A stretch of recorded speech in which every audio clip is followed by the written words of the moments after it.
Hello everyone, tonight on the program, Public Enterprises Minister institutes performance league table for state-owned enterprises. We'll tell you how this would differentiate performing state institutions from weaker ones. We list companies, rank them in performance. It is also to bring discussion from the public to them. Also, economist Professor Bob Watson warns the economy is yet to fully recover from COVID-19 as he highlights Russia-Ukraine war as major threat to current gains. Russia is a big player when it comes to global economy. And if you look at Ukraine, I mean, they are a source of raw materials, inputs for production of many things that we are thinking about. So the direct or indirect effect. Also, ahead of May Day celebration, the Union of Industry, Commerce and Finance Workers, UNICOP, wants government to address concerns of labor in order to get their full backing to grow the economy. What we proposing had to do with the general overhauling of our economy as far as the incomes paid to workers are concerned, and secondly, to also address the hardship that we face. My name is Daryl Kwawu. There's more coming up. Do stay with us.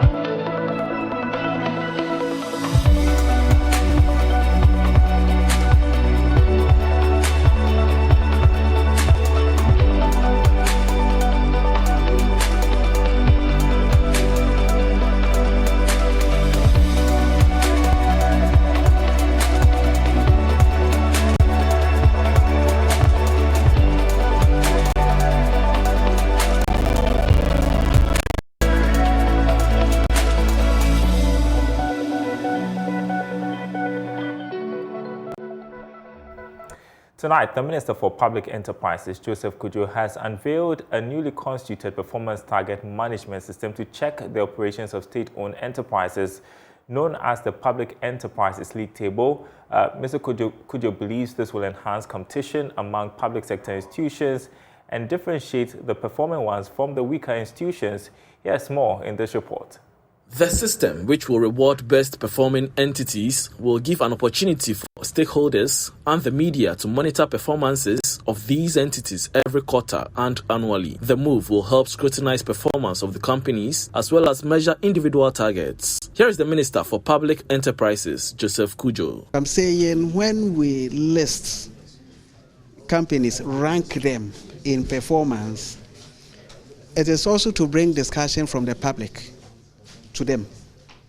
It will make you be interested in what caused this company to come first, what caused this company to come last. And when there are experts out there in public, experts out there, when we highlight the news, the public discourse brings all these opinions to bear for us to, that's set out, they are for us as public.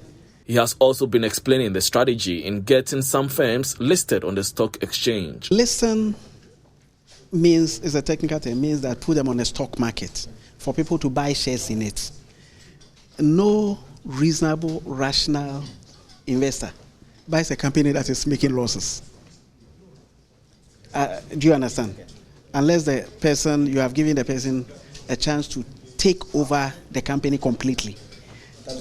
You understand? So, if the business the state enterprises does for public policy, we don't need it. Let's say, Gayhawk.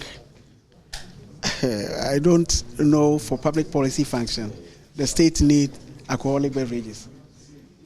You understand? It's purely business. And so you look at it with that eyes, that it's purely business, so be profitable and let employ people. Are you getting me? And write dividend check to me. And when it is attractive, you can list. According to the ministry, about 132 state-owned enterprises are up to date with their financial reports. Now, economist Professor William Boateng is warning that Ghana's economy is yet to fully recover from COVID-19. It is coming after the Finance Minister Ken Ofori-Atta announced a review of gross domestic product estimates and the 2022 macroeconomic targets following the 5.4% growth rate recorded for last year. But speaking on PM Express Business Edition, Professor Boateng said the Russia-Ukraine war is a major threat to the current gains. Russia is a big player when it comes to global economy. And if you look at Ukraine, I mean, they are a source of raw materials, inputs for production of many things that we are thinking about. So there will direct or indirect effect one way or the other. So we have to be cautious. And of course, even though we think that the COVID is almost over, we should not jubilate now. I think we should tread cautiously and not be too much jubilant, but try to go strategically. And I'm sure by a year or two, we can then say that, well, things are okay. Prof, is it in terms of policy response or at the individual consumption and spending level? Because I knew people who've moved all the way from London to Ghana because they couldn't stand the restrictions in London and they wanted psychologically, some have gone through a lot of problems. And some are saying that being even locked down or restrictions and all those things, now they can even go out and all the rest. Isn't the spending even good for the economy? Or maybe you are talking about the policy response where government might go to sleep and say, listen, you have recovered, hooray, let me go and sleep. Well, it's a combination of factors. I think Ghana managed the COVID quite well. I mean, we all have the evidence. So, and therefore, we can say that, well, we've done well. And policy responses was also quite good. And that is why you expect that some people from UK will come to Ghana. And we can still continue to do better. And I look at it from the expenditure side. I think that is where government should be very prudent in its expenditure measures. We still have to come up with a very good measure to sustain the fiscal as we have. Now, ahead of May Day celebration, the Union of Industry, Commerce and Finance Workers, UNICOF, wants the government to address concerns of labor in order to get their full backing to grow the economy for the benefit of all. Organized labor is calling for salary increment in line with the current inflation rate, amongst others. Now, UNICOF also wants organized labor to address the concerns of all workers ahead of the May Day celebration. John Amegashi is the General Secretary and has been speaking to Joy Business. It's been a very difficult and challenging moment.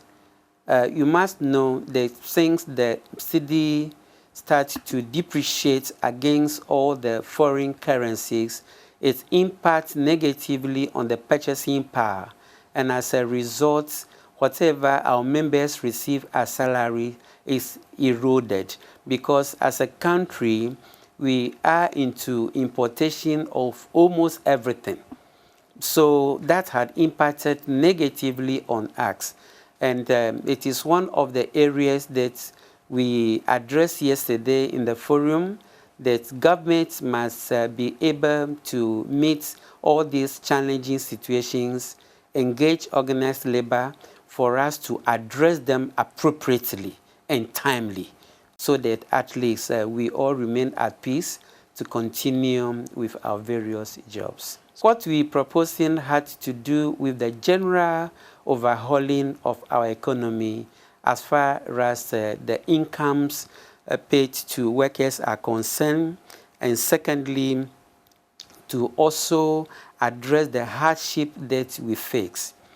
For instance, when you take the transport sector, once fuel price increase, you must know that it affects almost everything.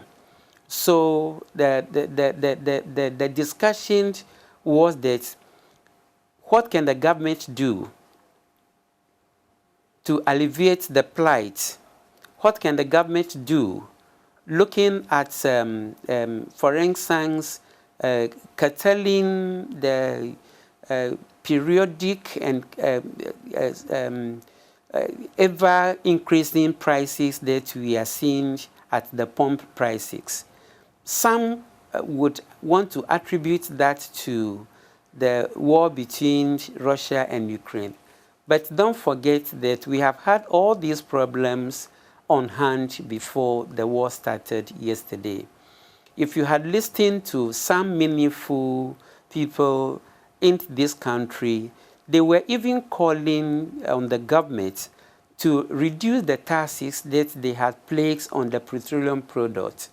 So if some of these things are looked at and addressed properly, it can really solve a portion of the problem before they will be addressing the rest. Because invariably, everything that had to do with transportation definitely would be charged to the final consumer. So that is where the government must address it. Let me also use this opportunity to also say that the government itself is not encouraging or is not even ready to improve upon the transportation system in the country. So look at our railways. If the government should have a system where it can also support the farmers, cutting their goods from the farms to the market centers, you may not have market queens and market kings who will go to cheat the farmers, bring it to the market centers, and sell at higher prices. So if the government would be able to address it, it's happening in other countries. Our neighboring country, Cote d'Ivoire, you go to Cote d'Ivoire, the government control about 60 to 70% of the transport system. So they're able to control it. If the government controls that and provided a lot of basics, the trains are working, then we should be able to be getting all these support. But here in Ghana, the road sector, I must say that the transport sector is purely in private hands. So you realize that anytime the prices in fuel goes up, they have no option, absolutely no option than to increase the transport fares that invariably affect everything that we do in the economy. General Secretary of UNICOF, John Amegashi there, speaking ahead of May Day. Now, you're watching Business Live. Still to come, Ghana to benefit from €15.5 million AFD funding for digital capacity building for SMEs. This program, it's a €15.5 million program. Part of this program, which will result in the development of skills and digital content. More on that story and others coming up after this break. Stay with us. Welcome back to Business Live. My name is Daryl Kwawu. Thanks for staying with us. Well, Expertise France, a subsidiary of the French Development Agency, AFD, has earmarked a €15.5 million fund for SME development in Ghana and the rest of Africa. The move is to use digital skills to upgrade the competitiveness of entrepreneurs across the country. Speaking at a signing ceremony with the Chamber of Commerce and Industry, CEO of Expertise France, Jeremy Payet, expressed confidence in the funds aiding the recovery of local businesses. We have built together with the European Union, with the Agence Française de Développement, with our friends from the Belgian cooperation, ENABEL, this program. It's a €15.5 million program covering many countries actually in Africa and in the Caribbean. And we are proud at Expertise France to implement part of this program, which will result in the development of skills and digital content among MSMEs, and that will also imply, of course, a cooperation with actors such as the National Chambers of Commerce here in Ghana, but also in Côte d'Ivoire, in Benin, in Togo. And we will also work with the West African Federation of Chamber of Commerce. So the launch of the training today is very timely, and it will yield important results, I hope, for Ghana, for the private sector. We had many participants. We will certainly give you more details on the participation today, but I understand that the participation was strong, with a strong representation of women. That's good, more than 60%, if I'm correct. We target to expand this activity and target maybe 8 times more people and participants from all regions of Ghana. And companies that will participate to the training will also be able to enroll on digital platforms after the training, enhance their online visibility, boost their credibility, and facilitate cross-border transactions. Meanwhile, Country Director of AFD, Christophe Cote, has entreated businesses in Ghana to adopt digital tools for a swift recovery from COVID-19. AFD Group in Ghana is meant to support sustainable development and growth. And for France, and I think I can speak in the name of the Ambassador of France too, at the heart of sustainable development and growth, you have MSMEs. And the best tool, I think, to support MSMEs is to support institutions like yours, Chamber of Commerce. That's the more efficient. So now I think we have reached something. The AFD Group is composed of 3 entities. One is financing basically the improvement of business environment by supporting the public sector. That's what we have been doing in Ghana for more than 30 years now. We have been supporting agriculture, energy, urban development, and more generally, public governance. I hope it starts to bring some fruits, and I'm sure it is.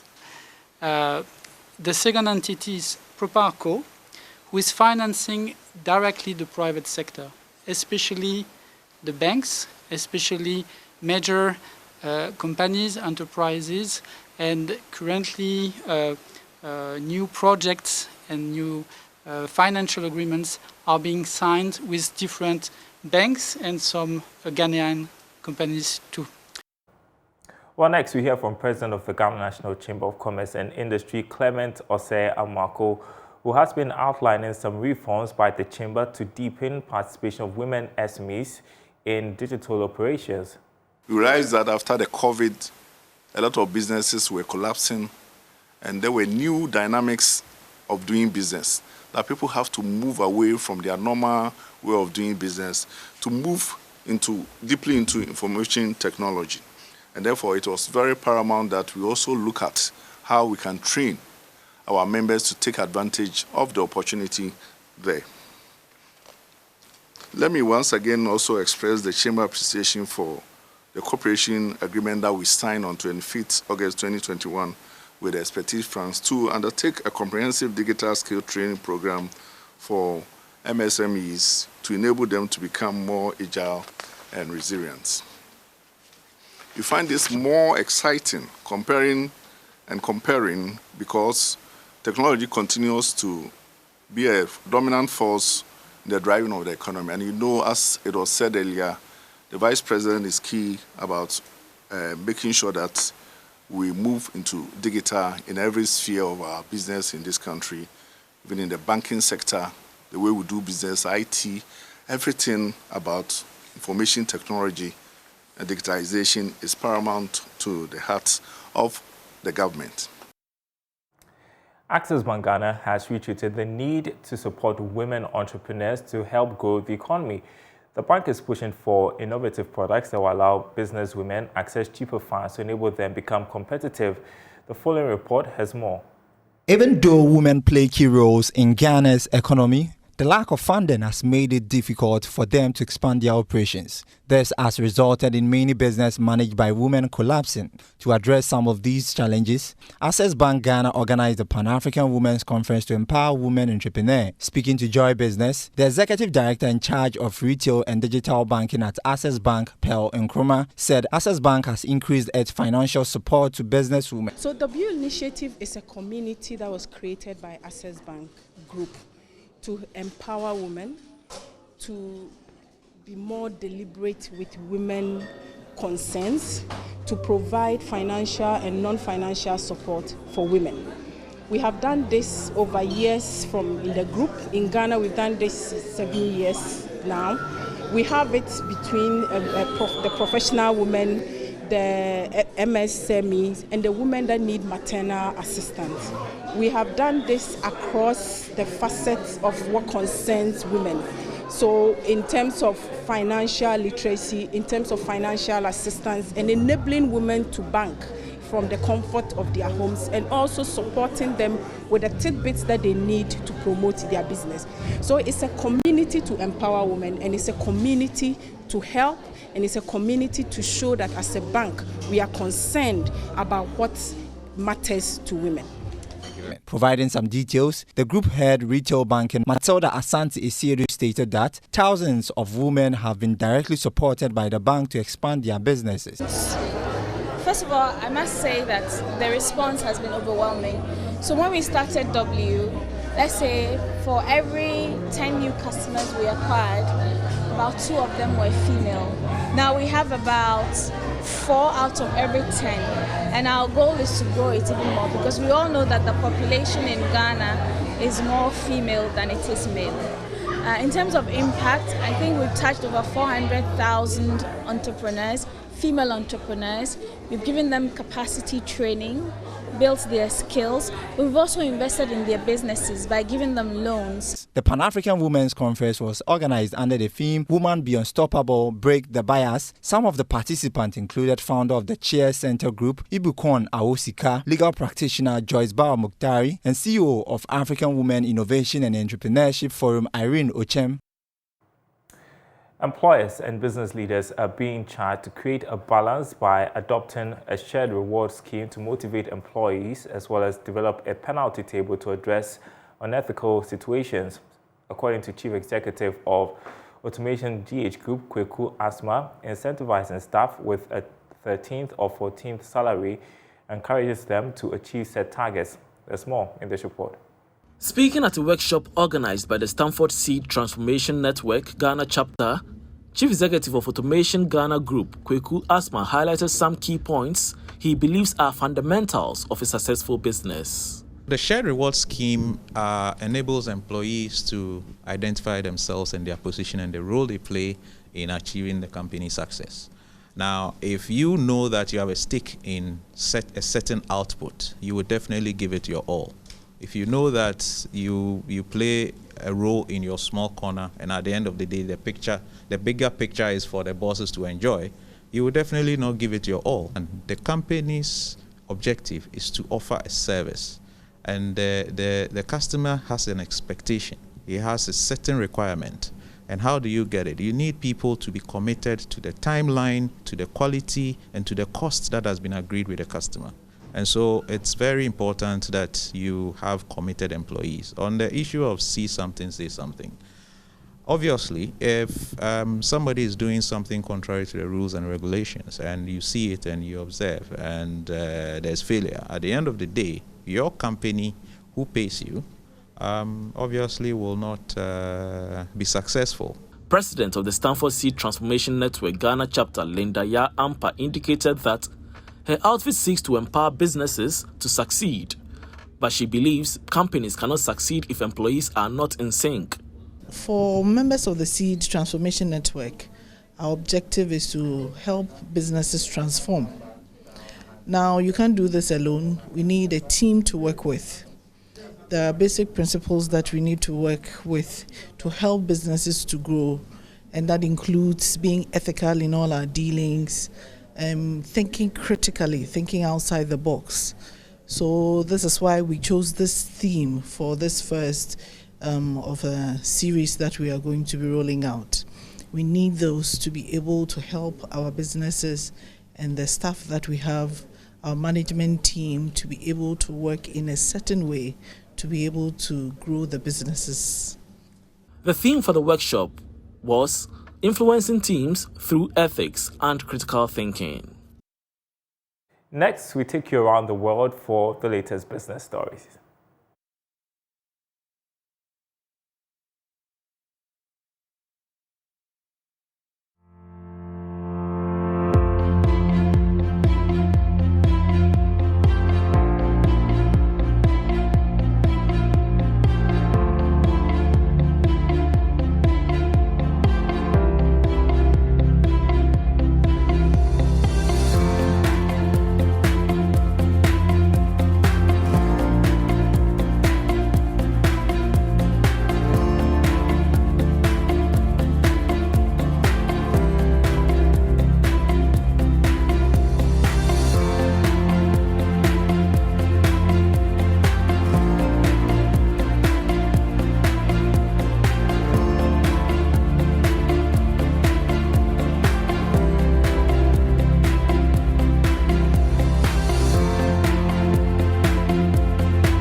And that's our program tonight. Thanks for watching. More news on our website, myjoyonline.com/business. There you go. The day's latest stories over there. Thanks for watching. Enjoy your weekend.